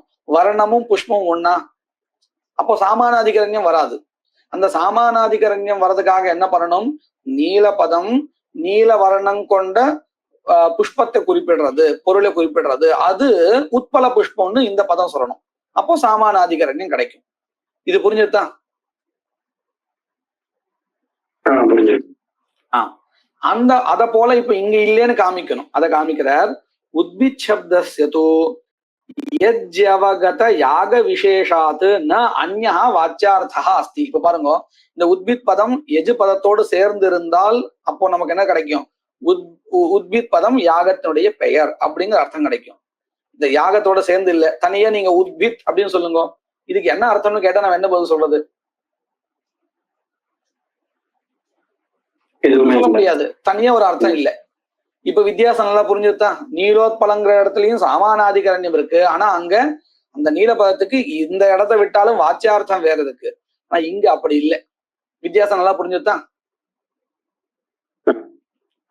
உத்பித் சப்தஸ்ய தூ யஜ்யவகத யாக விசேஷாத் ந அன்யா வாச்சியார்த்தா அஸ்தி விசேஷ வாச்சித்வாத் தஸ்ய. யாக பதம் இந்த உத்பித் சப்தத்தினால எந்த பொருள் குறிப்பிடப்பட்டதோ அதனுடைய விசேஷத்தை சொல்றது. விசேஷ வாச்சித்வா, அதாவது எஜு பதத்தினால எந்த யாகா குறிப்பிடப்படுறதோ அதனுடைய விசேஷத்தை இந்த உத்பித் பதம் சொல்லி கொடுக்கிறது. எஜு பதத்தினால யாகா சொல்லப்பட்டது. அந்த யாகா எது அப்படின்னு கேட்டால் உத்பித் என்கின்றதான பெயரை கொண்டது அப்படின்னு அந்த யாக விசேஷத்தை இது குறிப்பிடுறது. அதனால இதுக்குன்னு தனியா ஒரு அர்த்தம் கிடையாது. சரியா? இதை நம்ம ஒரு இது லௌகிக உதாரணம் சொல்லி முடிச்சுக்கிறேன். இப்போ இந்த காலத்துல நம்ம பேர்லாம் நம்ம பார்த்தோம்னா விபரீதமான பேரா இருக்கு. அதுக்கு என்ன அர்த்தம்னே தெரியாது இல்லையா? நான் இது எதுக்காக இது மெனக்கட்டு இதை சொல்லி ஆரம்பிக்கிறேன்னா, இப்போ என்னுடைய பேர் ராமஹான்னு வச்சுக்கோங்க. அயம் ராமஹா சுந்தரஹா ராமஹா அப்படின்னு வச்சுக்கோங்க. சுந்தரஹா ராமஹா. சுந்தரஹான்னா அழகானவன். அவன் யாரு? ராமஹா அப்படின்னு நம்ம சொல்லிடுறோம். இப்போ இந்த ராமஹாங்கிற பதத்தை தனியா சுந்தரஹான்னு சொன்னா அது பொதுவா சொல்றது. அவன் யார் அப்படின்னு கேட்டா ராமஹாங்கிற பதம் நமக்கு அர்த்தத்தை கொடுக்கிறது. சரியா? இப்படிதான் நம்ம சொல்லிட்டு இருக்கோம். இந்த ராமஹாங்கிற பதம் தனியா சொன்னாலும் ஒரு சுவாமிங்கிற அர்த்தத்தை கொடுக்கும். அதனாலதான் நான் அந்த மாதிரி சப்தத்தை எடுக்கல. இந்த காலத்தை ஒரு பேர் வைக்கிறா, கண்ணாமனான்னு பேர் வைக்கிறா. அந்த பேர் அவருக்கு மட்டும்தான் குறிப்பிடும், வேற யாருக்கும் அது ஒத்து வராது. வேற எந்த ஒரு அர்த்தத்தையும் கொடுக்காது. சரியா? அந்த மாதிரி நான் ஒரு பேர் ஒரு பையன் இப்போ எதிரில் இருக்கான்னு வச்சுப்போம். அவனுக்கு ஏதோ ஒரு பேர், என்ன பேருன்னு கேட்டா அந்த பேரை நம்ம வேற எங்கேயுமே உபயோகப்படுத்த முடியாது. அந்த மாதிரி ஒரு பேர், ஏதாவது ஒரு பேரை சொல்லுங்களேன். அந்த மாதிரி நம்ம நிறைய கேட்கிறோம். இப்போ இந்த காலத்துல நிறைய அந்த மாதிரி இருக்கு. க்ஷுதா அப்படின்னு பேர் வைக்கிறான். க்ஷுதா அப்படின்னு வச்சுப்போம், சும்மா ஒரு பேச்சுக்கு தானே. அந்த மாதிரி நம்ம பாக்குறோம். அதனாலதான் சட்ட ஸ்மரணத்தை வருது. க்ஷுதா அப்படின்னு பேரு. ஆர்த்தி அப்படின்னு வச்சுக்கோங்க. ஆர்த்தி, ஹார்த்தி, அது கூட வேற அர்த்தத்தை கொடுக்கும். பீடேன்னு அர்த்தம் கொடுக்கும். அதனால அது கூட வேற அர்த்தம் இருக்கு. அதாவது எனக்கு எந்த மாதிரி பதம் வேணும்னு தெரியுமா? இப்போ நான் ஒரு பேரு சொன்னேன்னா அது அவரை மட்டும்தான் சொல்லும், வேற எந்த அர்த்தத்தையும் கொடுக்காது. அப்பேற்பட்ட ஒண்ணு வேணும். நான் இப்படி ஒரு பேரு சொல்லனே, க்ஷுதா அப்படின்னு பேரு கூட. க்ஷுதாங்கிறது கூட பசியை கொடுக்கறது இல்லையா? வேற ஏதாவது இப்போ இந்த கிரிஷ் அப்படின்னு பேர் வைக்கிறா தெரியுமா? கிரிஷ். இதுக்கு இப்ப என் எதிரில ஒருத்தர் இருக்கார், அவருக்கு பேரு கிரிஷ் அப்படின்னு பேரு. சரியா? கிரிஷ். இதுக்கு தனியா வேற எந்த அர்த்தம் கிடையாது. கிருஷான்னு சொன்னா கூட தாத்துவ பேரை சொல்லலாம். கிரிஷ் அப்படிங்கிறது இல்லை, கிருஷான்னு வச்சுப்போம். இப்ப எதிரில இருக்க எனக்கு தெரியும் அவர் பேர் இதுன்னு. அயம் கிருஷ் அஸ்தி அப்படின்னு நான் சொல்றேன். இப்ப இந்த அயம்னா என்ன அர்த்தம்? இவன். சரியா? இந்த அயம்னு சொன்னா இவன் அர்த்தம், இல்லைன்னா சுந்தரஹா கிருஷ் அஸ்தி, சுந்தரஹா கிருஷ் அஸ்தி அப்படின்னு வச்சுப்போம். சுந்தரஹா கிருஷ் அஸ்தி, இவன் அழகானவனா இருக்கான்னு அர்த்தத்தை மனசை வச்சுன்னு அந்த வாக்கியத்தை சொல்றேன். இப்ப பாருங்க, இந்த இடத்துல சுந்தரஹா கிருஷ் அஸ்தின்னு சொல்லும் பொழுது அர்த்தம் கிடைக்கும், இந்த கிருஷ் என்பவன் அழகானவனா இருக்கான்னு. சரியா? அதாவது சுந்தரஹாங்கிற பதம் பொதுவான பதம், அழகானவன். அந்த அழகானவன் யார் அப்படிங்கிறதுக்கு பதில் சொல்றதாக இந்த கிருஷ் அப்படின்னு பதம் இருக்கு. அதாவது அந்த அழகானவன் யாருங்கிற அந்த விசேஷத்தை குறிப்பிடுறதுக்காக இந்த பதம் இருக்கு. இவன் தான் அந்த கிருஷ் அப்படின்னு, அழகானவன் இவன் தான்னு சொல்றதுக்காக அந்த கிருஷ் பதம் இருக்கு. அதாவது இந்த சுந்தர விசேஷா கஹா, சௌந்தரிய விசிஷ்டா கஹா அப்படிங்கிற அர்த்தத்தை கொடுக்கறதுக்காக இந்த கிருஷ் பதம் இருக்கு. அதனால என்ன ஆறுது, சுந்தரஹா கிருஷ்ணு சொல்லும் போது நமக்கு அர்த்தம் கிடைக்கிறது.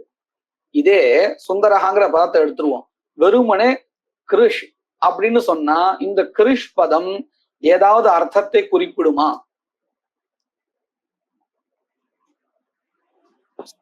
இல்லைண்ணா, குறிப்பிடாது, எந்த அர்த்தத்தையும் கொடுக்காது. இதே பதம் முன்னாடி சுந்தரஹான்னு சொல்லும் பொழுது குறிப்பிட்டது. ஏன்னு கேட்டா, அந்த சுந்தரஹாங்கிற பதம் பொதுவாக சௌந்தர்ய விசிஷ்டமான ஒருத்தரை குறிப்பிட்டது, அழகானவன் குறிப்பிட்டது. அவன் யாருங்கிறதான விசேஷத்தை குறிப்பிடுறதுக்காக வந்தது கிருஷ் பதம். அந்த இடத்துல அது அர்த்தம் கொடுக்கும், நாமதேயமா இருக்கிறதுனால இவன் தான் அவன் அப்படின்னு குறிப்பிடும். ஆனா தனியாக சொன்னால் அதற்கு எந்த ஒரு அர்த்தமும் கிடைக்காது. அத போல எஜு தாத்துவோடு சேர்ந்து சொன்னால் உத்பித் பதம் அந்த யாகத்தை குறிப்பிடும். தனியா நீங்க உத்பித்துன்னு சொன்னால் அதற்கு எந்த ஒரு பொருளும் கிடைக்காது. ஆனா நீலோத்பலங்கிறது அப்படி இல்லை. நீல உட்பலம்னு சொல்லும் பொழுது நீல பதம் சேர்ந்திருக்கும் பொழுது நீல விசிஷ்டமான அந்த புஷ்பத்தை குறிக்கும். தனியா சொன்னாலும், நீலகான் தனியா சொன்னாலும் அது ஒரு அர்த்தத்தை கொடுக்கும். நல்ல வித்தியாசம் புரிஞ்சிருக்கா? புரிஞ்சிருக்கணும். இத மனசுல வச்சுதான் சொல்றார். உத்பித் சப்தஸ்யது, இந்த கிருஷ்ங்கிற பதத்தை வச்சு நான் சொன்னேன், அந்த மாதிரி உத்பித் சப்தஸ்யது யஜ்ஜவகத யாக விசேஷான் ந அன்யஹா வாச்சியார்த்தா அஸ்தி. சரியா? ஏன்னா விசேஷ வாச்சித்வா தஸ்ய, அதாவது யாகா அப்படிங்கிறது பொதுவா யாகத்தை சொல்றது. அந்த யாக விசேஷஹான்னு சொல்லும் பொழுது இந்த உத்பித் சப்தம் அந்த விசேஷத்தை குறிப்பிடுறது. எப்படி சுந்தரஹாங்கிற பதம் பொதுவான அர்த்தத்தை குறிப்பிட்டதோ அத போல அந்த பொதுவானவன் யாரும் கேட்கும் பொழுது இந்த கிருஷ்ங்கிற பதம் விசேஷத்தை சொன்னதோ அதை போல இப்போ உத்பித் சப்தா இருக்கு. தனியா சொன்னா அர்த்தம் கிடைக்காது. அதனால ரெண்டு இடத்துலயும் சாமானாதிகரண்யம் இருக்குன்னு நாம சொன்னாலும், ரெண்டு இடத்துல நீங்க உத்பிதா எஜேத பசுகாமஹாங்கிற இடத்துலயும் உத்பித் சப்தத்துக்கும் யாக சப்தத்துக்கும் சாமானாதிகரண்யம் இருக்குன்னு சொல்றோம். அத போல நீலம் உட்பலம் அப்படின்னு சொல்ற இடத்துலயும் கூட நீல பதத்துக்கும் உட்பல பதத்துக்கும் சாமானாதிகரண்யம் இருக்குன்னு சொன்னாலும் கூட ரெண்டு இடத்தையும் சாமானாதிகரண்யம் இருக்குன்னு சொல்றோம். ஆனா ரெண்டும் ஒரே மாதிரி அல்ல, வித்தியாசப்படுகிறது. இது நல்லா புரிஞ்சிருக்கு இல்லையா? நம்ம இன்னைக்கு இதோட நிறுத்திப்போம். மங்கள ஸ்லோகா. வாகீஷா அத்யா சுமனசஹ சர்வார்த்தானாமுபக்ரமே யம் நத்வா கிருத கிருத்யா ஸ்யுஹு தம் நமாமி கஜானனம். குருர் பிரம்மா குருர் விஷ்ணு குருர் தேவோ மகேஸ்வரः குருः சாக்ஷாத் பரம் பிரம்ம தஸ்மை ஸ்ரீ குரவே நமः. யத்கிருபாலேஷ மாத்ரேன புருஷார்த்த சதுஷ்டயம் பிராப்யதே தமஹம் வந்தே கோவிந்தம் பக்தவத்சலம் அனந்த குண சம்பன்னம் அனந்த பஜன பிரியம் அனந்த ரூபினம் வந்தே குருமானந்த ரூபினம். இந்த இடத்துல இந்த ஹார்த்திங்கிற பதம் இருக்கு இல்லையா, ஆர்த்தி ஹார்தி இப்படின்னா சொல்லலாம். ஆர்த்தின்னு சொன்னா துக்கம்னு அர்த்தம், ஹார்தி அப்படின்னு சொன்னா ஹிருதயபூர்வகம்னு அர்த்தம். ஆக்சுவலி இங்க லோகத்துல எல்லாம் பேர் வச்சுக்கிறாரு தெரியுமா, அதை எதை வச்சுன்னு கேட்டா ஆர்த்தின்னு சொல்றான். அது சம்ஸ்கிருதத்தை பொறுத்தவரை சரியான அர்த்தம் இல்லை. ஆர்த்தி எடுக்கிறதும் கூட சொல்றாது. ஆரதிஹி, ஆரதிஹி, ஆரதிஹின்னா முடிவுன்னு அர்த்தம். லோகத்தை நம்ம ஏன் அந்த ஆர்த்தின்னு பேர் வச்சுக்கிறான்னு தெரியல. ஹார்தின்னு வச்சுக்கணும்னு நினைச்சுட்டு ஆர்த்தின்னு வச்சுக்கிறான். ஹாரதி அப்படின்னு வச்சுக்கணும், ஆர்த்தின்னு வச்சுக்கிறா. அதே மாதிரி ஒரு ஃபங்க்ஷன் முடிகிறச்ச நம்ம வந்து ஆர்த்தி ஆர்த்தி அப்படின்னு சொல்றோம் இல்லையா, அது அப்படி இல்லை, ஆரதிஹி ஆரதிஹி அப்படின்னு. ஹாரதியும் இல்லை ஆர்த்தியும் இல்லை, ஆரதிஹி. ஆரதினா முடிவுன்னு அர்த்தம். உபக்கிரமஹான்னா ஆரம்பம், ஆரதினா முடிவு. அதை மனசை வச்சிருந்தா இந்த ஹாரதி எடுக்கிறது ஆர்த்தி எடுக்கிறது